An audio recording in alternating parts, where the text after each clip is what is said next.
Hey you guys, it's Peter, and welcome to my channel, Peterisms, where I tell stories of my life and just little things that I have learned as I have grown into the person that I am today.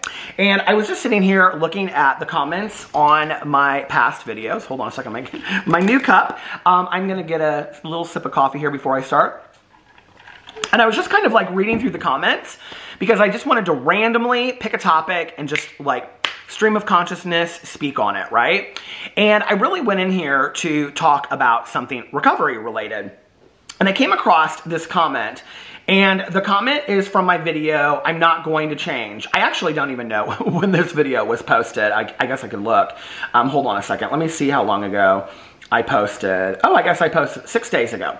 And the comment is, I'm having such a hard time trying to be grateful.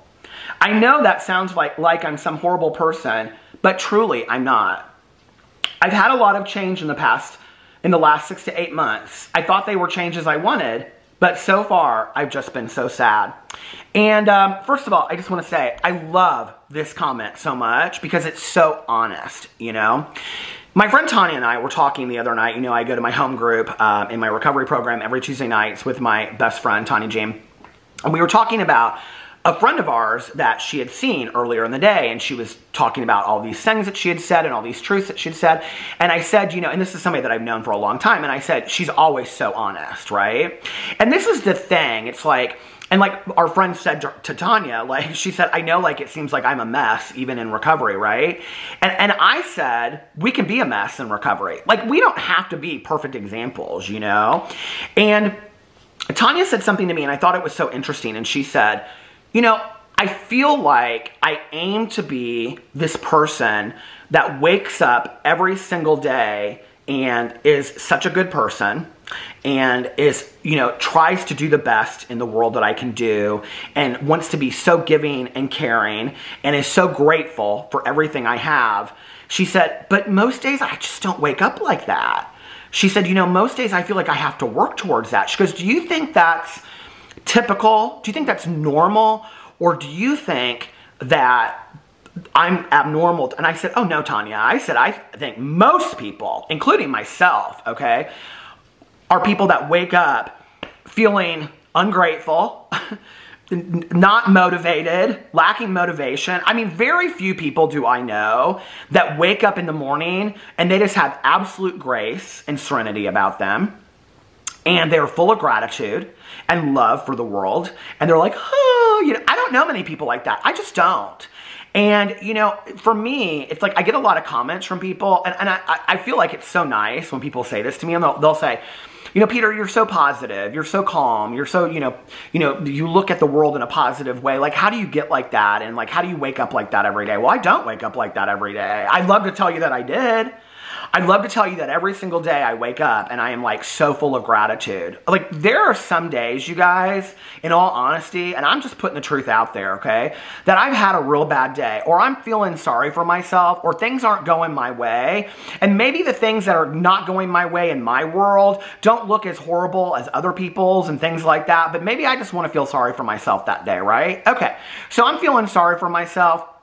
And I'm having a hard time, and I know that the way out of that is gratitude. I know that, okay? Because when I start looking at things, like I always start with like my life and my health. Those are the two things in my sobriety. My life, my health, and my sobriety are always the first three things that I start with, right? And then it goes to my husband and my dog. And then it goes to my home, the fact that I have a roof over my head, and that I have food to eat, and I have clean water to drink, and that I have a toilet to use, and a bathroom to clean my face, and a shower to clean myself in, you know, and a bed to sleep in at night, and heat, and air conditioning. And I go through all of those things, right? That to many of us, if you really want to think about it, are true luxuries, you know? I have a friend that I was talking to, and, you know, his story of like where he lived, and it wasn't bouncing from couch to couch. It was much worse than that from like a homeless point of view. You know, I was really thinking about yesterday because he's come so far, and he's like, and that's not his position today. And I think, wow, Peter, like you've never really in the last 27 years had to worry about where you were going to sleep, not for one night, which comes as a result of my sobriety, right? But isn't that also gratitude? Like, I mean, let's talk about gratitude. I've never worried where the next meal was going to come from or if I could have a clean glass of water. I mean, there are people in our world right now that just because of where they were born are struggling to find a clean glass of, not even a glass, just a clean, handful of water to drink. And so when you break down the gratitude in that way, what it does is, I think for me, it lessens a little bit of the woe is me. Okay, and I feel sorry for myself. Pour me another drink, as we say in recovery. It takes away and it minimizes the woe is me factor, so to speak. Because it's hard for me to feel sorry for myself for, I don't know, something silly. Maybe I didn't get invited to something, or, I don't know, the movie's not playing at the time that I want it to be playing, right? Or just something random that I just get, dumb about in my head, and that just can throw me off. Or like she said, like, I love that she said in there were so many things I wanted, changes that I wanted, and then when I got them, I thought, well, I don't want these changes, I think about that in my life, like I always say, be careful what you ask for, because God may give it to you in ways that you don't expect. God may give you things that you didn't ask for it necessarily in that way, but you got it. You know what I mean? And so I think, like, for me, when I look at getting out of that woe is me, it's hard for me to feel sorry for myself when I truly realize and get in the moment that there are people out there that don't even have clean water to drink. Or that there are kids right now. I mean, I live 20 minutes from Riley Hospital, Children's Hospital. There are children that will not make it through the night. Okay? So for me not to take one more day grateful for myself and be so grateful for the day that I was given to interact with my neighbors or hang out with my dog, or who's like sitting right here, or drink coffee or run or walk or do whatever, like, how dare I? How dare I? Really, And that's really where I go to in my head when I get that kind of like, and I'm not a bad person. Like she said, I'm not a horrible person. And she's not a horrible person. I know that, right? I think the other thing is, directly off of what she was saying, that when we start making changes in our life and we think that we want our lives to look a certain way, right? Whether that's changing a job, I had a very dear friend of mine recently, well, it doesn't matter. I mean, I talk about her in my videos. It's my friend Erin. But anyway, my friend Erin, she changed a job and she got in it and she was there for like a month or two and the job was fine. She liked the job, right? But she missed the people that she was working with, and what she realized was that so much of her job that she loved previously was about the people that she interacted with. And so, she called up her old supervisor, and they were like so ready and excited for her to come back. And so she went back to the old place that she worked, And I think she kind of beat herself up a little bit because she was like, oh, I took this job and whatever. But now she's happier than ever. She's like, oh my God, I'm so happy that I'm back and I love it and whatever.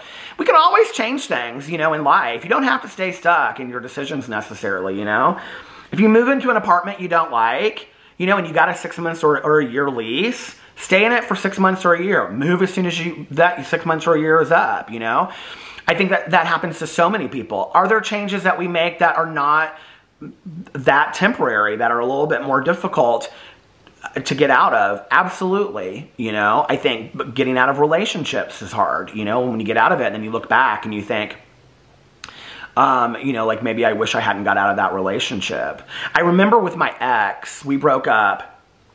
And I knew, I could make a list, and he's a fantastic person, but I could make a list of 20 reasons why it didn't work. It just because he was a fantastic person doesn't mean that we worked as a relationship, and I think people forget that sometimes, right? And so I was visiting a friend of mine in Denver, and like, it at that point had been 6 or 7 months. And so, because I was out there for Pride Day and we had broken up in December, and I said something about, we were like sitting on his patio and I wanted to talk about it. And he goes, what do you want to talk about? And this friend of mine is like very direct with things. And he was like, what do you want to talk about? And I was like, well, I just want to talk about, like, I miss him. Like, maybe we could get back together or whatever. And he shook his head and he was like, what are you talking about? And I was like, well, like maybe we could work things out or blah, blah, blah, whatever. And he looked at me and he goes, if you want to entertain that conversation, we can have that conversation. He goes, and I'll have it with you. He goes, but remember this one thing. He's your ex for a reason. And that's not to say that people don't get back together and people don't work things out and whatever, but like, you know, he knew that relationship and he knew that it had had its time and whatever. And you know, and thankfully that we were able to, you know, part amicably and civilly and things like that. I look at changes that I've made in my life, and often 6 months is not enough time to look back and go, aha, I understand now why I made that change, why it was difficult, why it felt like I was floating against the river instead of with it, and things like that. And you'll figure that out. You know, you figure that out as you go. It doesn't mean that you're not grateful. It's not like you wake up and you go, I'm not grateful, you know? I think the other thing is this, and I love this lesson, and I've talked about it on here before. This is a lesson that Melody Beatty talks about, right? And I think it was in her book, 40 Days and 40 Nights, that she wrote about this. But she also talks about it in her book, Acceptance. And I believe she did, because I read that book this summer. And she talks in there about, she was living in this house that her husband had convinced her to buy. And this house was like this crap show, right? And it was like gross carpet, and the walls were like peeling wallpaper, and she hated this house. So one night she was sitting there, and they had like no furniture in this house, and like her husband was like, I think he was like drinking at the time, and she was doing like family programs. She was like the one that came up with the term codependency, right? So she was doing family programs for, I think it was Hazelden at the time. And so she came home and she had these 2 little kids, and her husband had convinced her to buy this house. And so they're like, basically, it's like they're in this money pit and they have no money, and like he's out doing his thing, and they're like on the verge of divorce. And she's at home with these 2 kids in this rotting house. And she just sat down in the dining room one night, and she started like paying it forward with gratitude. And she was like, I love this house. I love this carpet. I love these floors. I love these walls. I love everything about this house. And she just started, you know, she would say, I'm grateful for this house. I'm grateful. And she would act as if, right? And then what she started doing was she started peeling up the carpet, and she found out that underneath there were like these authentic wood floors, and she started peeling down the wallpaper, and she painted over it. And then she found these, you know, wallpaper scraps, and they redid the whole wall, and she turned it into this amazing house, you know, with just little bits here and there. She'd find a couch, and she would haul it down the street, this couch that was in an alley or something, and she'd haul it down the street and reupholster it, right? And years later, she did an interview with Oprah, and it was her house, I think like in Malibu or Palm Springs or something like that. And Oprah was like doing like this house tour with her, and she said something about loving her house, and Melody Beatty said, my daughter to this day still loves this house. That was our very first house that we worked on. She tells us this in the story, right? So I think that you can pay gratitude forward as well. And I think, you know, when you get to a point where you're like, I'm really struggling with finding anything to be grateful for, you don't necessarily have to feel it in your heart to be grateful for it. You know, write things down that you wish that you were grateful for, you know? I know like a lot of times in recovery we talk about, you know, like awareness is like the first key, the first step. It's like when it's like, I don't want to change. Like I don't want to be sober, okay? But do you want to be sober? Like, I don't know if that makes sense, right? But like there's somebody out there that just made sense to it. It's like, I don't want to be sober, but I want to be sober. Like I know that, right? And so that's a place to start. So if you're not grateful for the things in your life, instead of somebody beating you up and go, well, you have a lot to be grateful for, and you should be grateful for that, and you should be grateful for that. Yeah, I do believe that anybody should be able to sit down and write 5 to 10 things that they're grateful for. I do. I really do. But at the same time, I understand that struggle when you're stuck and you're on your own misery and you're waking up every day, and maybe you have mental health stuff going on too, and you're not talking to somebody about that. Please go find somebody professional to talk to. But, you know, you're struggling with all of that at the same time, and it's like, I just can't get out of this, right? Then maybe wish that you were grateful to be grateful. You know what I mean? Like maybe that's what it's like. Maybe be grateful for gratitude. You know, and even though you don't feel it yet, you know, maybe take a look at the things in your life that you're not grateful for. Those changes that you wish had happened or turned out a certain way, maybe be grateful for them, and maybe they'll turn out in a different kind of way, you know? It's like, I am a believer that when you are like grateful for things in your life, that they are like, they super explode, you know? Like if you're grateful for, what's the Simple Abundance is the book that Oprah talked about with gratitude. You know, it's like when you're grateful for certain things in your life, they start kind of like, you know, they abundantly start, you know, expanding in your life. But if you're struggling with that because you're saying, wow, like I made all these changes and all this stuff is going on in my life and it's not going the way that I want it to go, which is many of us during many periods of our life, right? Maybe you just find one thing each and every single day that you can be grateful for that day and one place to start. And that's where it starts for you, you know? And like I said, I would also recommend the book 40 Days and 40 Nights because it's 40 Days and 40 Nights of Gratitude and it's by Melody Beattie. It's very similar to the book Magic by Rhonda Byrne, but there's a lot of personal stories in there by Melody Beattie, so that might be a suggestion as well. But anyway, I thought that was a great comment. I love honesty. I love, like, you know, I think this is the thing that we sometimes forget. I think that we live in a society where we think that, and I'm not talking about political opinions or pop culture opinions or any of those kinds of things, your opinion on Facebook. I'm talking about when it comes to our own life, right? I think that we often think that telling our truth or telling how we feel has to be popular. And that's total crap. That's absolute crap. Be honest. Start with being honest about how you feel. If you're angry, share that you're angry. If you're hurt, share that you're hurt. If you're fearful, share that you're fearful. If you're scared, if you're mad, if you're, you know, whatever, if you're in pain, share whatever you are. If you're happy, share that you're happy, you know? But we are allowed as human beings to feel our feelings. Feelings aren't facts. So don't base choices and changes on the feelings in our lives, because you might feel angry or hurt one day and be like, well, I'm just going to write this person off and never see them again. And then 2 days later, you feel a completely different way, you know, or go into work and get into an argument with your supervisor and be really hurt and be crying when you go home. And then you quit your job the next day, and maybe 3 days later, you're like, well, I needed that job. So we don't want to make changes based on feelings, okay? Because feelings aren't facts and feelings change, right?